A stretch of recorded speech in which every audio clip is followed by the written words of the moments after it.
Narrative অসমীয়াত narrative এই শব্দটোৰ অৰ্থ হ'ব বৰ্ণনা বা বিৱৰণী বা বৃত্তান্ত বা আখ্যান অৰ্থাৎ গল্প এটাৰ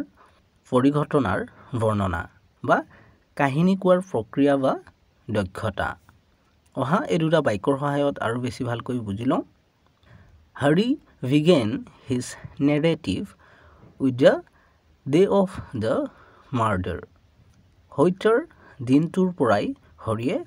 নিজৰ আখ্যান বা কাহিনী আৰম্ভ কৰিলে The news report presented a different narrative of the political situation. বাতৰিটোত ৰাজনৈতিক পৰিস্থিতিৰ এক বেলেগ বিৱৰণী দাঙি ধৰা হৈছিল চেনেলটো ছাবস্ক্ৰাইব কৰি ল'বা কাৰণ এনে ধৰণৰ ভিডিঅ'বোৰ ইয়াতে পাই থাকিবা